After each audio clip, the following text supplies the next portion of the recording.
In this episode of the Project Management Podcast, we explore how to establish a robust knowledge-sharing environment in your organization, and we go to the Knowledge Cafe.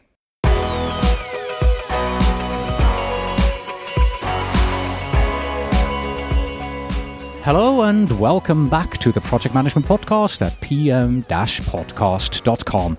I am Cornelius Fichtner. We are coming to you live from the hallways here at the PMI 2019 Global Conference. We're sitting at a table and lots of people around us, so don't be surprised if you suddenly hear people on their phones or somebody walking by. With me today, I have Benjamin Anyacho. Hello, Benjamin. You've been on the program before. Yes. Yes, we're glad to have you back. And we're once again talking about knowledge management, but this time the knowledge revolution.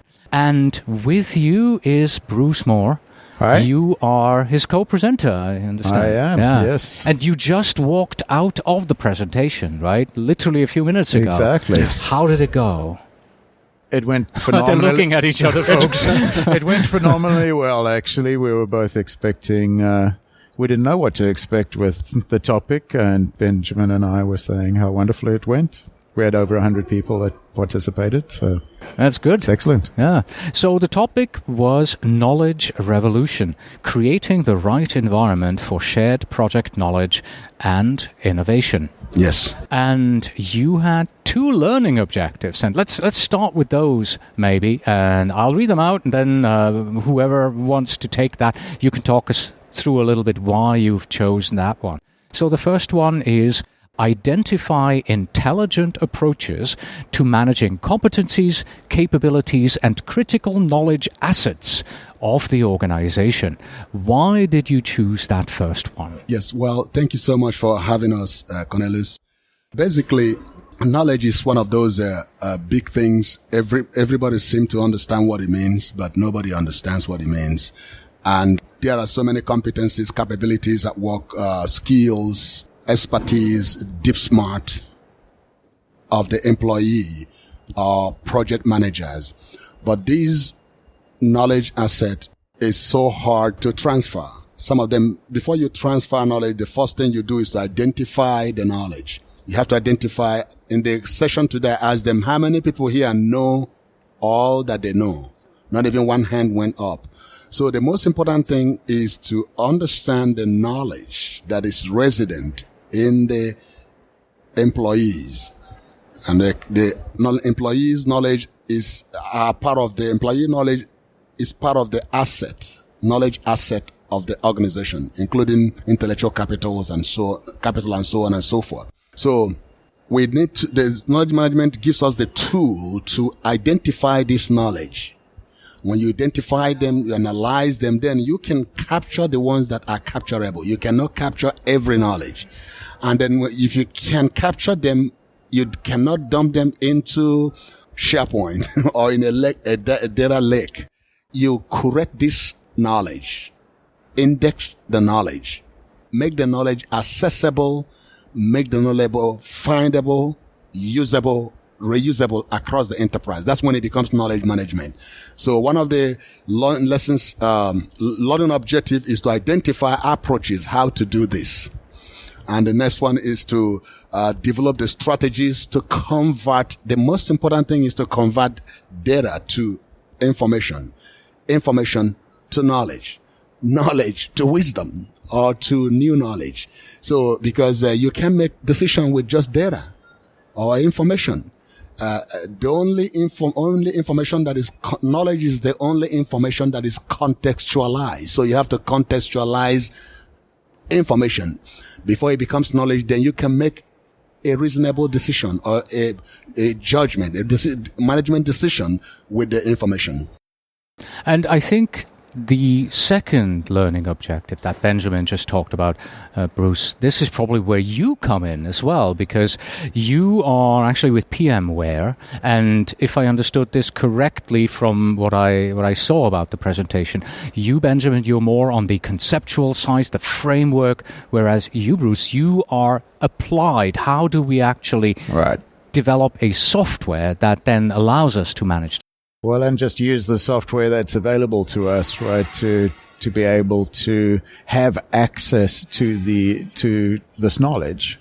So there are kind of two aspects to it. One is you need a procedural process to turn this data into usable assets that have value to the organization, so that you kind of channel down these wide views into a more narrow lane, if you like, where you come up with usable things that are valuable to the organization, that do support their strategies. And then how do you get yourself from this wide lane to this narrow lane is you've got to have some procedural access, but then typically tools will help you either store the objects, be able to review the objects, be able to have discussion, because of course now we've gone from, knowledge cafes, if you like, which is kind of human interaction. We're getting into knowledge cafes in just a moment, yeah. You've got this human interaction into these tools that then allow you to have some structure around the data, have some structure around the discussions, have some structure around the activities that drive you from these wide lanes to these narrow lanes. Mm-hmm, mm-hmm. And interesting, we started up by saying software, but you didn't actually call it, you called it technology enablers, right? Correct, exactly. Yeah. Because tools are tools, right? They're not the answer. It's not the magic sauce necessarily. Human beings are typically the magic sauce, but the tools are there to enable the human interactions and to carry yourself forward. So you've got some way of, okay, I know where to go. I know how to find something. I know I know how to interact with people because I've got some tools that help me do that, but they don't really drive conversation. They don't drive people. It takes people to bring all those people together and then connect them together, whether it's just people talking to each other, and then interacting with once you get from what I always call sculpting fog, which is kind of like this big thing, I'm trying to collect clouds, but once I actually push that into something and I can condense it down into something that I can actually touch and feel, that's when I start getting to something that's more like an asset that I can share. And, and tools help a lot with that. I think, Benjamin, when you introduced us to the first learning objective, you started already explaining what knowledge management actually is. If you wouldn't mind taking a step back and maybe giving us your definition from your perspective of what is knowledge management. Well, according to PMBOK says that knowledge management is making sure that the skills, the expertise, the experience of the project team, not just the project team, the consultants, critical stakeholders in the project space, to make sure that these skills, experience, expertise are used before the project starts, during the project, and after the project. So knowledge management brings tools and technology. Knowledge management tools and technology connect people so that they can share knowledge, cross-fertilize ideas, and identify what knowledge that exists in the organization. We call knowledge assets, and where they are, and how to make them available and searchable. There is a new word that just emerged. They call consumerization, to make it personalized knowledge so that somebody can have information they need at the tip of their fingernail, so that they can consume it when they need it. Okay.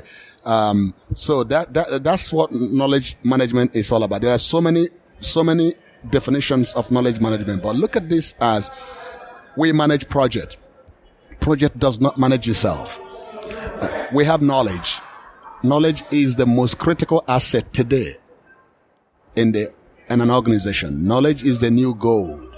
Knowledge is a new factor of production.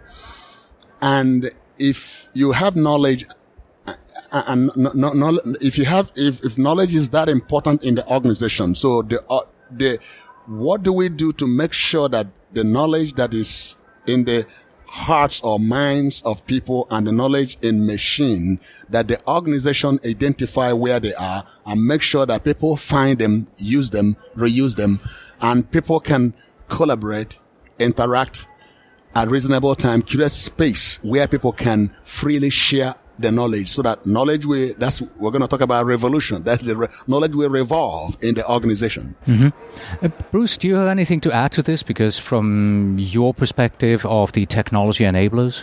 Yes, in that it's the consumption of, right? So, I mean, one of the things that I find that we focus on are, like, we always focus on the easy things when we're talking about knowledge.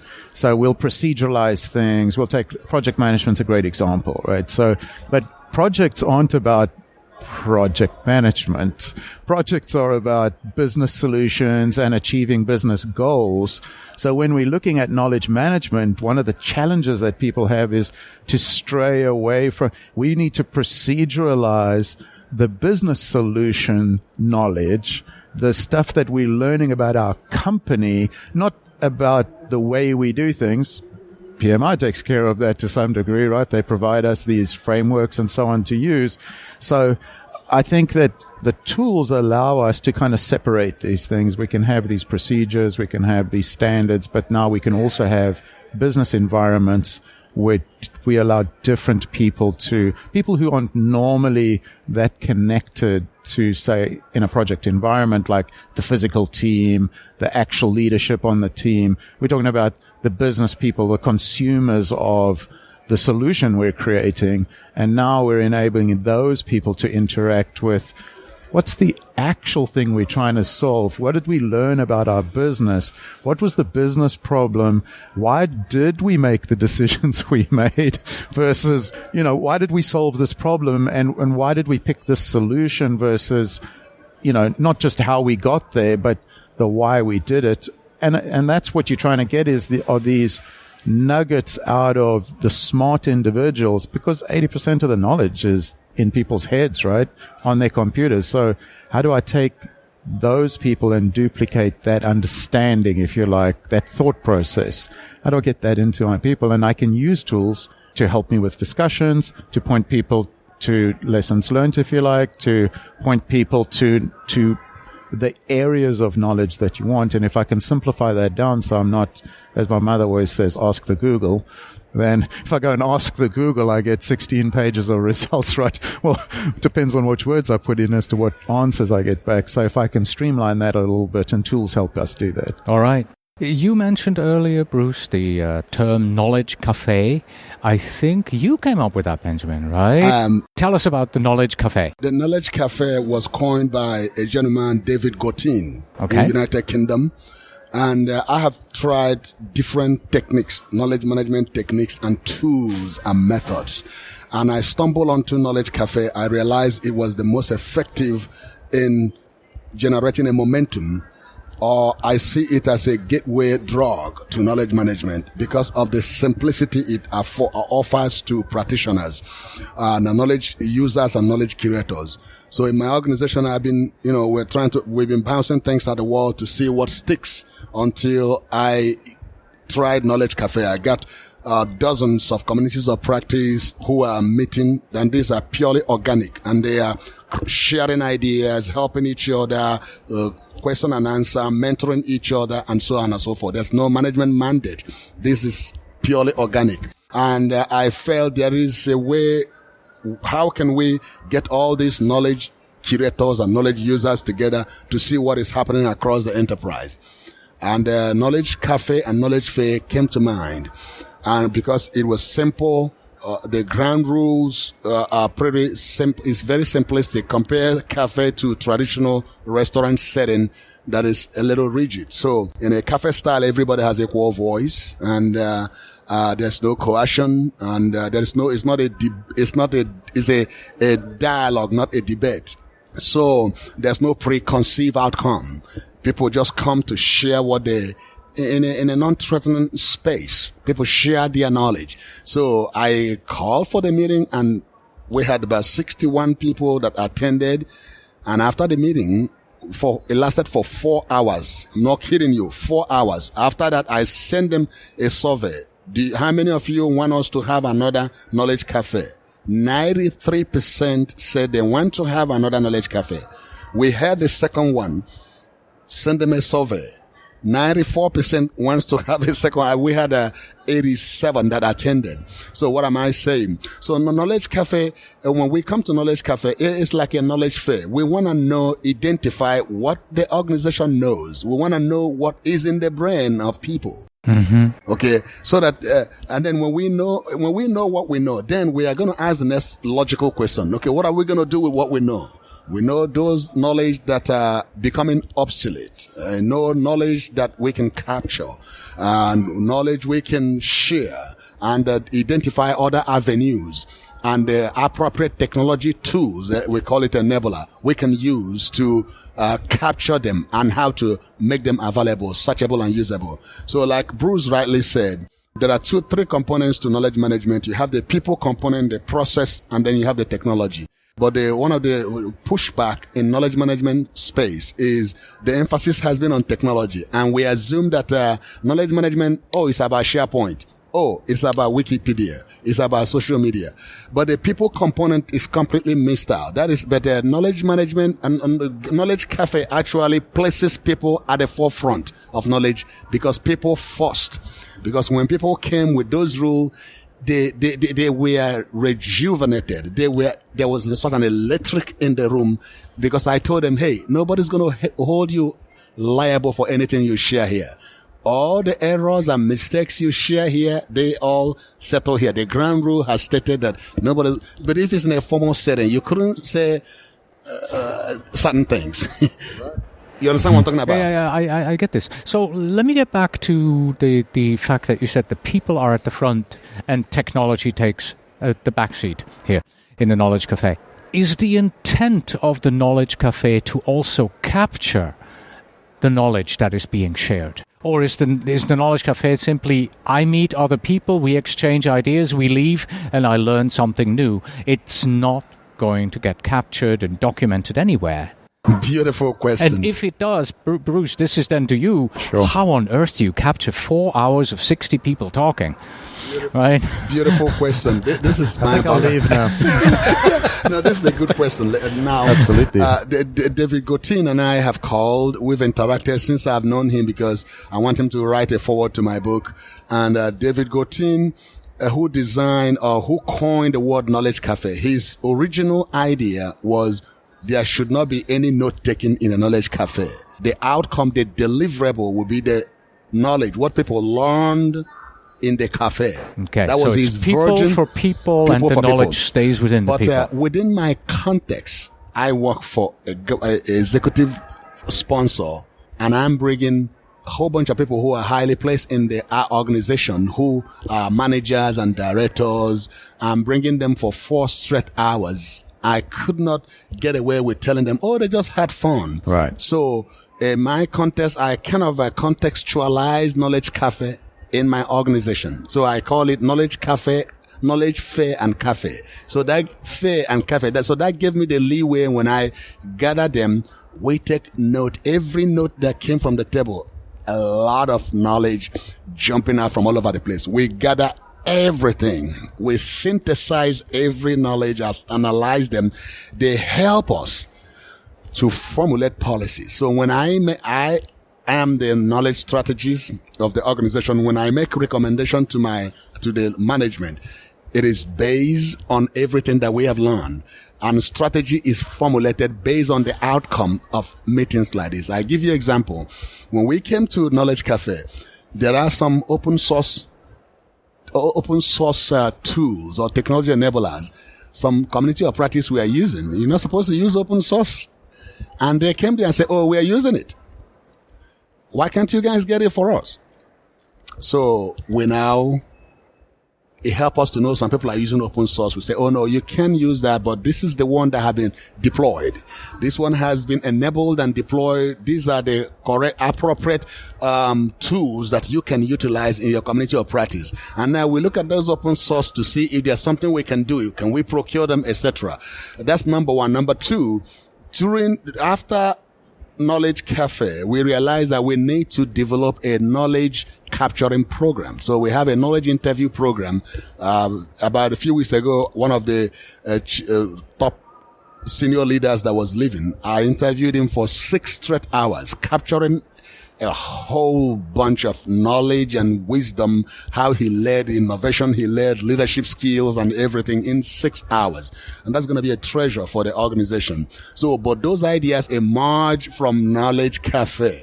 So if we didn't write them down, we would have missed all those things. Does that make any sense? So the answer to your question and the way David Gotin stated, you're not supposed to write anything, but within my context, Knowledge Cafe and Fair, we document the discussion, the knowledge that arise out of and I summarize them and send them to all the attendees and those who didn't attend. And also we put them in our Knowledge Cafe repository, which is searchable. Okay, and this is where you come in, Bruce. So I mentioned this. So how do you capture 60 people talking for 4 hours and putting everything down on notes? How do you get that into a technology enabler? I mean, effectively, that's the problem, right? It is a big problem, right? And that's typically technology itself is not going to solve that for you. Technology can create these repositories. It can create structures in which, yes, we can capture all of that. And in this instance, notes are taken. And this is where I'm talking about, you've got this very wide lane, right? We've got 15 lanes of traffic coming into 3 lanes of traffic. So everything's got to slow down to some degree. And, when we do that, we need to be able to, at some point, we need to make some smart decisions about what we are going to keep and what we're not going to keep. So to me, that's where procedural things come in, is that I, as an organization, need to be actually active in the process of streamlining this stuff and turning it into usable objects. So yes, we'll capture that. Yes, we'll create this big lake. Yes, we'll capture a lot of notes. But at some point, we'll consolidate that. And then those are often the things that become the assets. So we'll condense down, 4 or 6 hours of discussion, perhaps into 4 or 5 learning objects that people can use. Because then no one's really interested in the general discussion, right? So we're going to pick the things that are useful to us in our context. And that's this process that Benjamin's kind of inferring is you go to the Knowledge Cafe and then you contextualize that knowledge. So there's a lot of people interaction with tools, right? It's not just all on paper, because you can imagine if we just had, hundreds and hundreds of hand notes, then it becomes a real issue. Yeah. To help Bruce, because when I contacted them, it was as a result of some things that emerged from Knowledge Cafe. Some of the communities of practice say, Ben, we're answering the same question on our wiki over and again. We need a method, a tool that will help us to search previous discussions. We need a method that help us to search. We have identified, we have done knowledge audit. We know we have an expertise registry for all the members in our community of practice. We need a tool that can help us search them so that we don't have to reinvent the wheel. So what technology does here is all these tools. Imagine if I've interviewed close to a dozen leaders in my organization, and that's a whole lot of content. If you put them in SharePoint, it is a wasted time. It's a complete wasted time. The only way it can be useful is when you analyze those, correct them, index them, make them findable, make them searchable, and make them findable by all the people across the enterprise. For instance, when you index them, something that has to do with innovative ideas, or how somebody handle political issue, or how somebody handle a specific management activity task, solve specific problem, leadership skills. Consolidate those into discussion topics. Into different topics, so that one who is looking for a solution, hey, I need to do XYZ problem, and I need to search if somebody has done it before. You see that a couple of people have already done it. You don't have to reinvent the wheel. Then you can press a button in just a matter of seconds. You see all those contexts. That's when it becomes knowledge. But if you have to dump them in a data in a data lake, it is a waste of time. So the technology tool here is to enable knowledge, because we are at the speed of light. So we streamline those into discussion topics. And it takes a lot of work to get it from I'm talking to you and I'm learning from you, and then I have to put this into a format that is usable. I need to make it usable, and I need to filter out the things that aren't relevant to the topics we're discussing, because you're going to get off purpose, right? I mean, we're going to have things that, and we're also going to have stuff that people share that flat out I don't want the organization to do. So, I don't want that to be a shareable knowledge asset within the organization to some degree. So you are going to leave out things. It's not Google, it's knowledge assets for your organization. And so we're consolidating those into discussion objects, if you like, and then contextualizing the data around those so that they are searchable and you can find them. Just like lessons learned, when the lessons learned we develop, those lessons learned are indexed.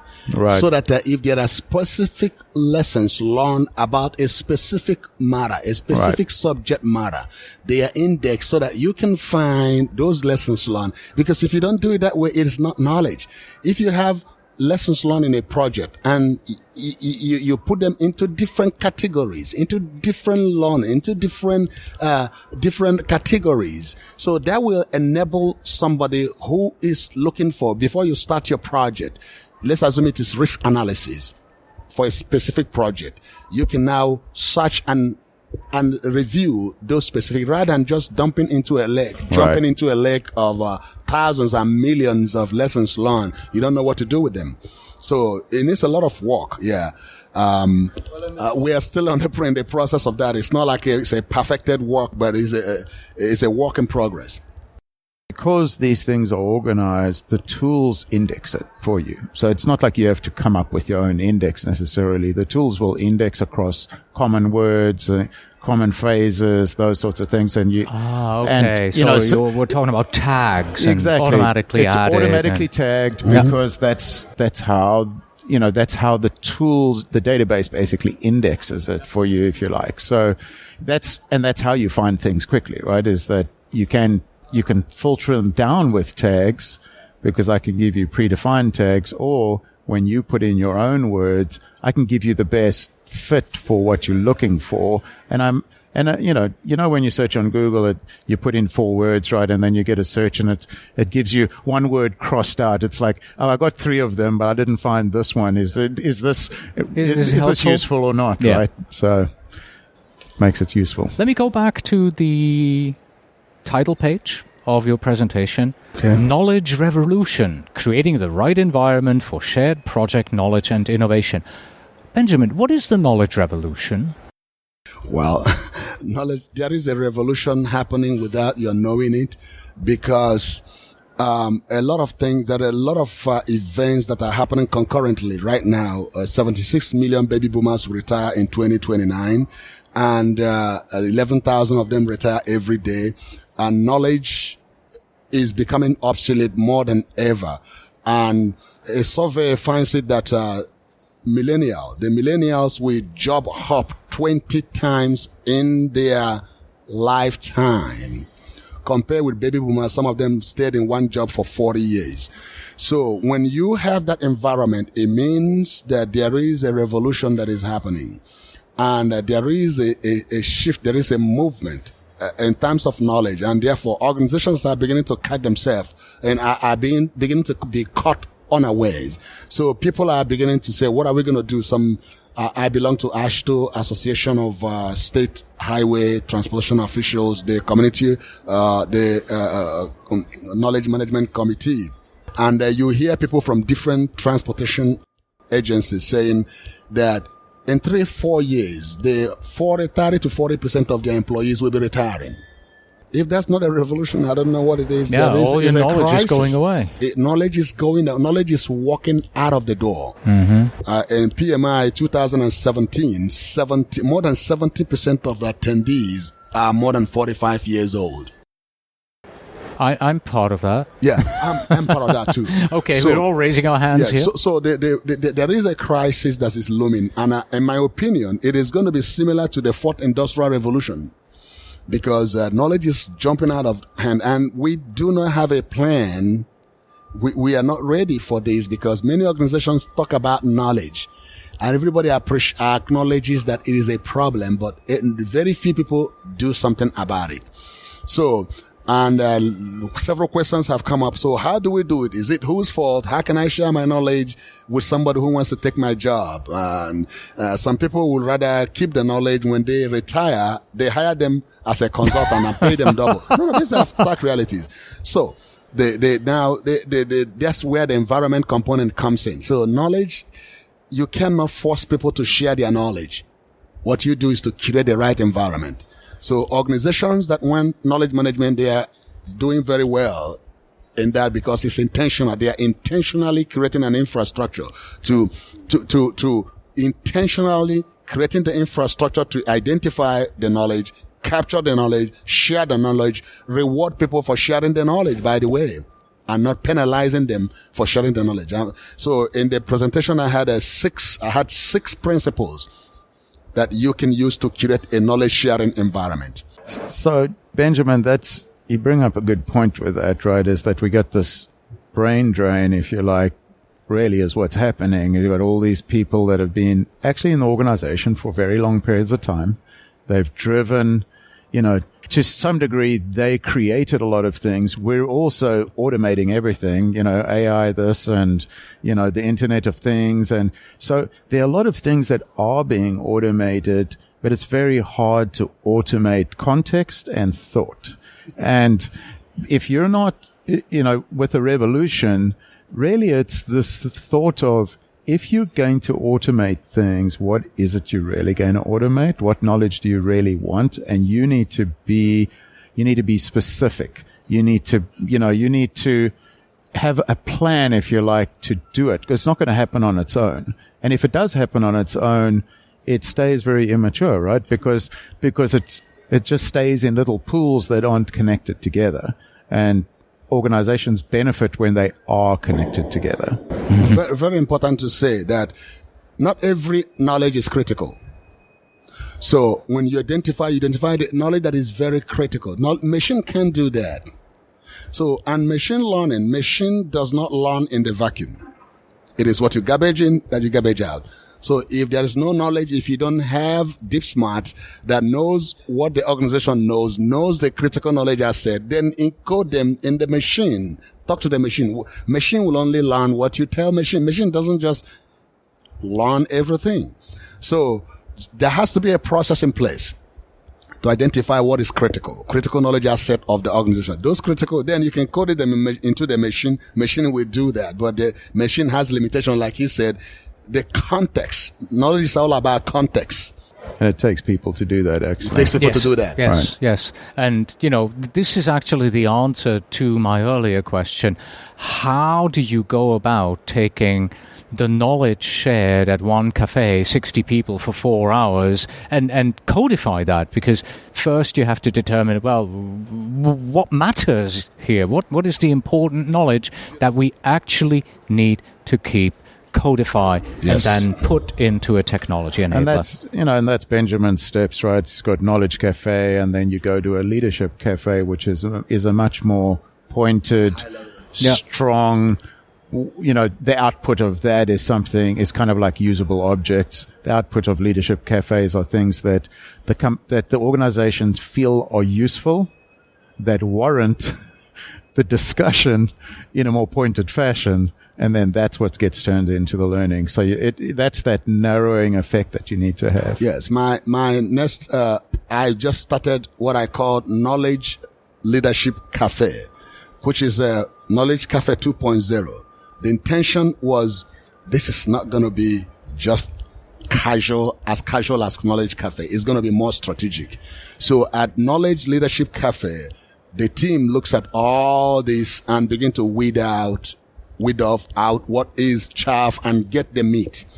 what is critical. Look at every knowledge. We gather every knowledge, everything said, then we begin to sift them and see what makes sense, what can be used for strategy, the reason why it is strategic, the reason why it makes sense to pick that, and why it is not. So at that level, you can now use all this discussion and identify the ones that can be used for policy, the ones that can be used for strategy, the ones that can use to develop a program that will advance the organization's vision. So at that point, David Gautin said 6 to 24 people should be invited to a cafe. In Leadership Cafe, a smaller number of people who are strategic and who are knowledge managers, who understand the organization, who can look at all this and know what the organization need in some level of expertise. So we've had have had 4 knowledge leadership cafes in Austin since this year. Outside my organization, that's my own knowledge cafe.